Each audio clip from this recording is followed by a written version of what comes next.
Project Moonshot 2031, all right? This is the new initiative that Scott Lawrence put out. Well, not so much new. It's obviously, since he entered in, now became general manager, was officially made head coach for the USA men's rugby side. He has been actively trying to put together a comprehensive plan to be able to get the U.S.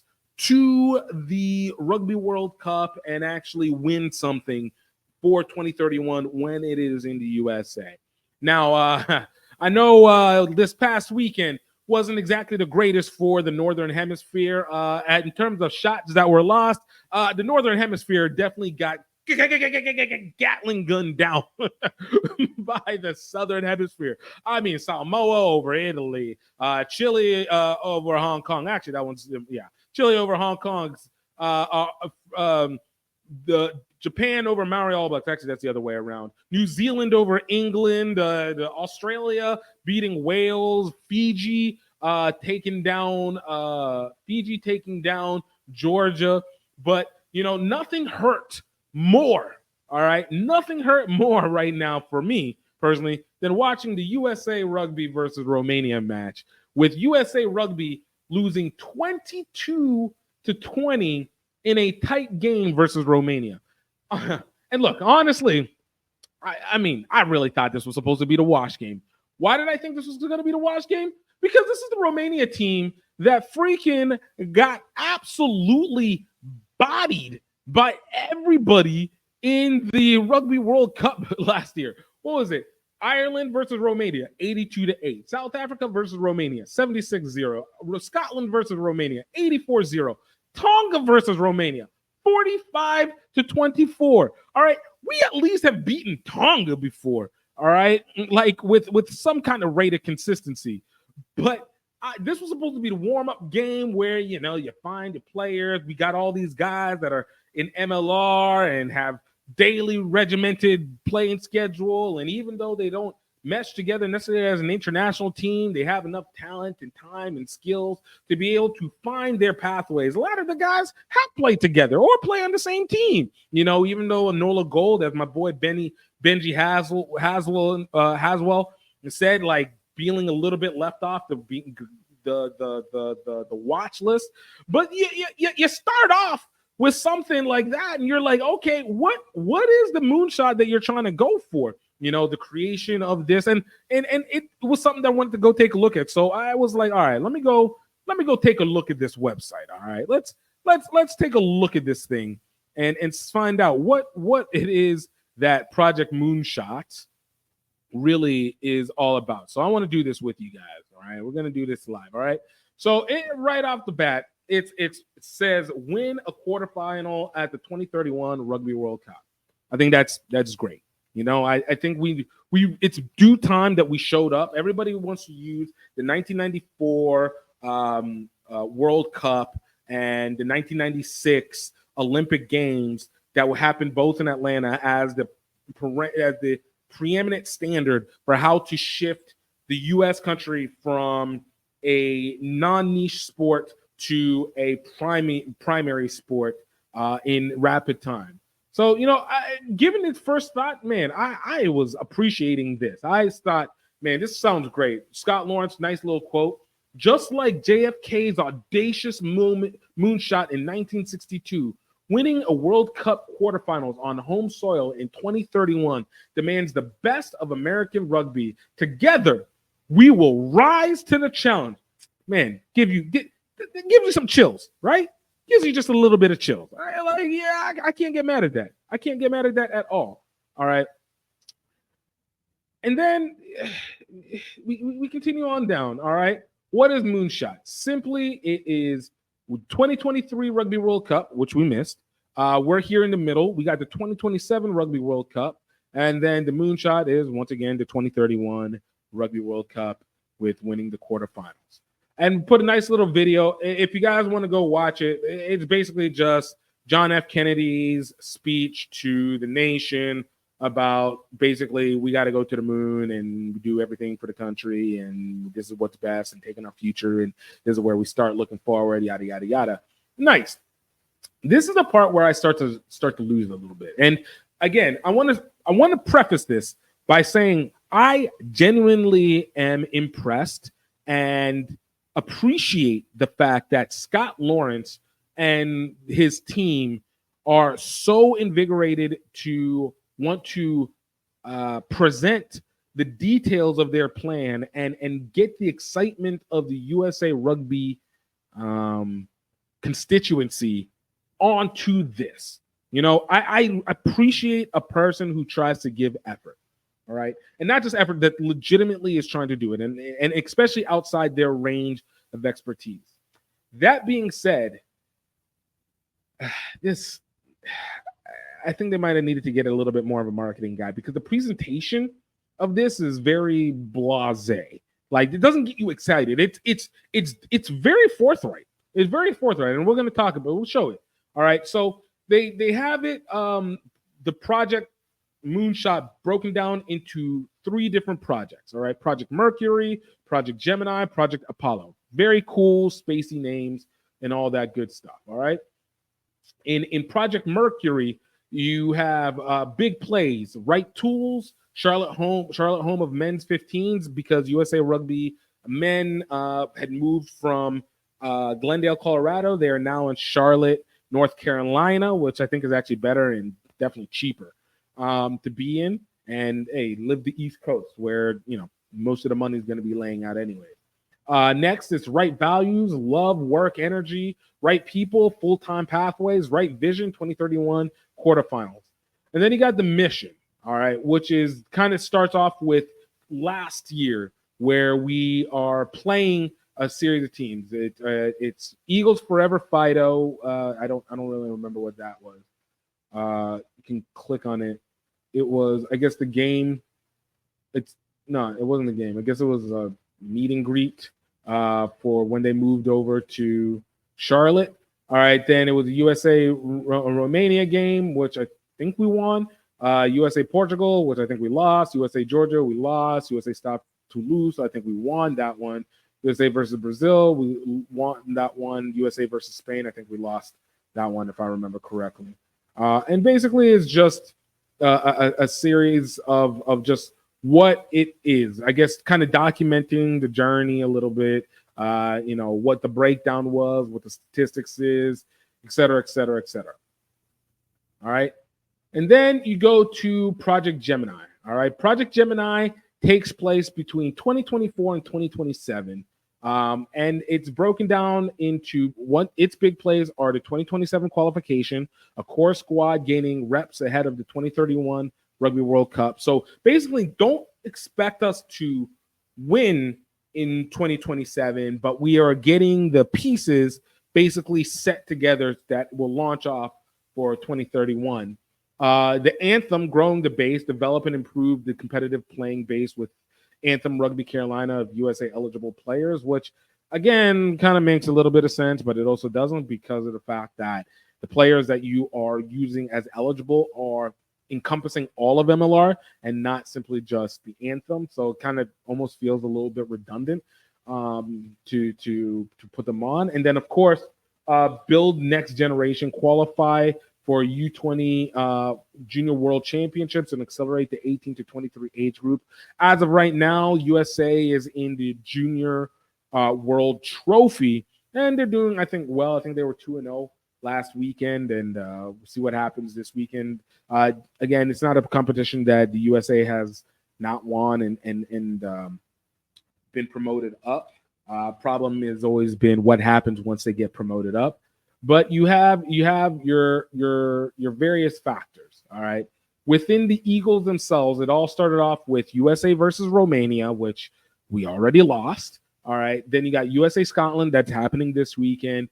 USA versus Canada, that's in August. USA Japan in September, and then the Pacific Nations Cup in the rest of September. USA versus Portugal, USA versus Tonga, and USA versus Spain to close out the year. All right. And then subsequently, you have various ones for U20, which is a Junior World Trophy at this moment, and U18 with the South America tour that was based in Uruguay. All right. So again, I look at this, and obviously it's great. It's a schedule. All right. It's a schedule. It sets us all up. But again, what what is it that's going to make it so different from any other year? Because I think every year we've wanted to win the games that we have, except for 2020, 2021, because we barely had any games in 2022.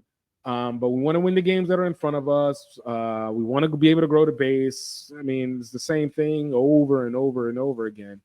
And then 2028 to 2031 is called Project Apollo, which delivers exceptional pathway and teams that will represent us in a playing nation to the world in 2031. So, again, not the most inspiring, and it doesn't explain anything yet.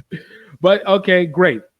We look at it. USA Performance Center, USA Charlotte, once again, is the home for now USA Eagles. You got key contributors, Sheehy. Shout out to Paul Sheehy, a consistent contributor to the development of rugby in the Maryland area and USA Rugby as well. The ability to be able to donate to it, and you can also sign up for the newsletter. The part that really kind of got to me a little bit, because I was like, again, I don't see anything different than what we've seen in any other year, any other situation. And I was like, okay, let me look at what they say the Eagles' DNA is. All right. And I thought this might be able to provide a little bit more insight. You have, essentially, as they call it, for those who are just listening, Eagles' DNA analyzes eligible and ineligible players in Major League Rugby. By comparing their skill sets, it identifies potential talent who can compete for the Eagles in upcoming 2027 and 2031 Rugby World Cup. All right, so it surface level, it sounds really, really nice. At surface level, it sounds really, really nice. But I did feel like it was very problematic that the key indicator here is on Major League Rugby. And one would say it makes sense. Look, if you want to play the international, you're playing pro, you're getting daily tasks. But right now, the MLR is still in a position of flux. They are still not necessarily developing the best players from the U.S. Obviously, the anthem was created to be able to be a pathway for U.S. players, but you're utilizing multiple people. And that's also, of course, your internationals. So if you are trying to find the best players that are eligible to be able to perform, and those who are currently ineligible or incapable of being eligible with time, Major League Rugby would subsequently have to have a pathway itself that is consistently cultivating, scouting, and acquiring the legitimate best talent in the country, and not necessarily trying to find the best converting talent from other places. Like you could see our current USA squad, if you looked at it before, very, very Irish. It's very Irish and South Pacific, which isn't bad. But again, a lot of this is guys from overseas who have an American connection that happen to be playing in the MLR, as opposed to guys that you're developing internally to create what would legitimately be a core, not just core in play, core culturally, core mentally, core in familiarity, all these components that actually add to what makes a strong team overall. But continuing from there, then you had this weird data sheet of work rate versus the energy put in and the contributions. Like, I don't know if you guys ever paid attention to NFL. You got player cards that are like percentage of action versus minutes. This is the part where I was just like, I'm kind of dead on this. This is kind of, and not because it's complex. It's because it doesn't mean anything, right? It doesn't mean anything in terms of what you wanted from this website. It doesn't tell you a clear, complete pathway. And we've talked about this before. It doesn't really even denote like who is the eligible versus ineligible, or like even what the hell does it make a difference on the work rate? Like, is that legitimately an indicator? And what we saw from this weekend, it doesn't feel like it's the greatest indicator. It feels like things like intangibles don't make much of a difference if you're not seeing it as a win against one of the worst teams that played in the Rugby World Cup, and really, honestly, not that talented of a team. So, like, if you're not getting great product or you're not getting the best talent that's being cultivated in USA, going to the MLR because MLR can't afford it, or these guys don't feel like they're getting compensated enough, or the teams are limited in their position, or you're bringing in players from other places where they're filling in positions. If that is your pathway to have to get to USA Rugby and to be able to play with the 2027 squad, I think you're leaving a lot under the table, and it still should absolutely be looked at in the club side. From an analytics standpoint, none of this really means anything in terms of work rate. Is there a greater percentage of success as a result of Billy Meeks playing 1,007 minutes at 0.65 actions per minute? Like, what does that mean? Like, oh, from a top 10 standpoint, does Nick Boyer legitimately play better versus a person who might be at the bottom of this list? I don't know. Let's use Bailey Wilson. Who is? Are they eligible? Does that change eligibility? Does that work rate? Does that mean anything? Like, it's the first time where I've looked at these things and I'm just like, this is what people said whenever Brandon Staley, who was the former coach for the San Diego Chargers, was just like, statistics. It's numbers game. Want to get the percentages. It's all about the percentages, the numbers, and yada yada yada. Like, does it take? Are you able to actually cultivate that, or is that something that's developed, or is that a permanent concept? Like, are these stats something that's a year to year? Is it age equivalent? Is it just by the player? Is it by the player or the action of their lifetime? Is it the action? Does that even mean anything? Like, what are we doing right now? Like, what is it that we're trying to present in this? So I looked at this and I was like, this is the part where I don't know who this is actually for. I can't imagine it's for the players because, again, I would assume that the work rate that you're seeing is going to be based off of what you're seeing in practices, in scouting, in recruiting, and not necessarily just off of the numbers, while simultaneously, like, you are also looking at places where maybe talent gets fell to the side. Or are you impacting power to MLR to find ways to develop players who might be maybe poorly positioned, or players who are maybe athletically more gifted in one element versus another, that actually facilitates a need for the U.S.? Or what is even like the concept and the positioning that they want to have for this? Like, this was just it so surfacely feels nice, but so obviously means nothing. I don't think it's a great marketing element. I think it's a nice effort. And like I said, I appreciate effort. I'm not going to accuse Scott Lawrence of being a charismatic, creative, artistic person when it comes to presentation to the public.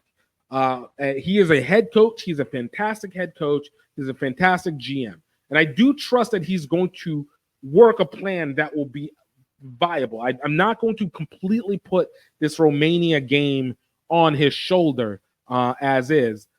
But that being said, I still do not know if I have enough faith in what is being presented that should get me even remotely excited. It doesn't make me feel determined that there's going to be a shift. And even looking at the people that they chose, I still don't feel like the U.S. is athletically gifted in a unique way. Like, the things that are supposed to set us apart from the rest of the world, which is where everybody thought was at one time the sleeping giant, which right now it's just the timid acorn. But like, it's not providing anything that should get me going over the top. Like, even the freaking video is just the speech of John F. Kennedy. It's not re-edited to be able to put some rugby stuff. It's not re-edited to be able to get us excited. It doesn't really inform anything except for tell us about how John F. Kennedy wanted to get to the moon. And the video that goes with that. Like, I get it. You put in not that much time because you want to focus on what you need to focus. But right now, where we're starting from does not feel encouraging. All right. The anthem suck. USA just lost to Romania. in a close one that just was missed opportunity after missed opportunity after missed opportunity. And we're about to go against a Scotland team that just absolutely like bodied Canada. And Canada is not better than us, but honestly, we're not that much better than them. I don't think we are. I think for so long right now, World Rugby has kept us as a top 20 team in the world. And for the life of me, it doesn't even make any sense. It doesn't make any sense for us to be even in that conversation. So like when we're looking at almost immediately probably going down 0-2 with this squad that is just feels so run by the numbers, so run by. I'm not saying they don't have effort. I'm not saying that they don't have abilities. I'm just saying they seem like just like our regular squads from the last 5-6 years. You know, maybe some new faces, but what are we getting at it? Obviously, we need to see where they're going to go with it, and you know, over time, maybe we'll be able to see more return on each of the games. But like, what are we doing? Anything that is actually different? So far, not. And based off of the presentation, I don't think it provides us anything better. But I'm just trying to look up what our ranking is as a men's team for the USA. USA is ranked 18th, just behind Uruguay, a team that mollywopped us, 2 behind Portugal, a team that beat us, and 3 like we're still ahead of Romania for what? For what? How are we ahead of Romania? How are we ahead of Chile? How are we ahead of Canada? We're still going to be questioned on whether we can beat them. I feel like Namibia probably can outdo us as well, too. Hong Kong, China, probably not. Russia, because a lot of situations. Shoot, I think even Zimbabwe can probably put us to the numbers in 15s. Like Brazil, no. Germany, questionable. They probably can do something with it. Like I'm looking at these and it's just like we really, these rankings are not consistent. They're not accurate. Like, we're not a top 20 team in the world. We're not. So, again, when you put together something like this, I need to feel like there's an excitement that's going to go. I just hear we got analytics. Like, analytics is the key word. This is Mike McCarthy, not Matt. My bad, Matt. Mike McCarthy with the Dallas Cowboys getting the job being like, I've been studying analytics during my time off when I've been fired from Green Bay, and then come out and be like, I didn't really do nothing with analytics, man. It just was to sound good because analytics became everything because of baseball and all that. So I feel like this is just analyzing analytics, but I don't feel like this is an actual presentation. And I feel like they could have just done better with less to just get us excited, like getting to know what the USA rugby team's Olympic rosters were. But let me know what you guys think about this, man. I think I've said enough. I think I said my point, but you know, let me know what you guys think about it. What do you feel about Project Moonshot 2031? Do you feel like there is something there? Do you feel like there is an effort, that there is a possibility that the U.S. could win a quarterfinals? More importantly, get into a quarterfinals and then win a quarterfinals in, you know, the next 7 years to get there. Like, let me know what you guys are thinking on this one, because man, it's not encouraging to me. Buckwheat is changing lives. My name is GiftTime. I'm here with Health Enhanced Foods, and I want to tell you about one of my favorite products on our shelves, buckwheat baking mix. Buckwheat is a seed that is incredibly nutrient and protein dense. But what makes it even more important, that buckwheat baking mix is absolutely gluten-free. A lot of times whenever people have buckwheat mixes, they actually even hold wheat inside of it. So you know it's not fully gluten. And if you're a person that is celiac or diabetic, or you're just really trying to be health conscious, it's not something that you want to have to worry about. What makes our buckwheat baking mix even more important is that it is versatile. You can use it for pancakes, you can use it for waffles, you can use use it for making loaves of bread, you can make it for cupcakes. But what helps even more is that it is allergen free, it is nut free, it is dairy free, that there is no additional additives in it. There's no leavening there, so that if you want to be able to raise your bread, you can put in the baking powder yourself and get it fluffy. If you don't, you absolutely do not have to. You get the bread that you love without the cost to your health. You can absolutely find buckwheat baking mix at healthenhancedfoods.com.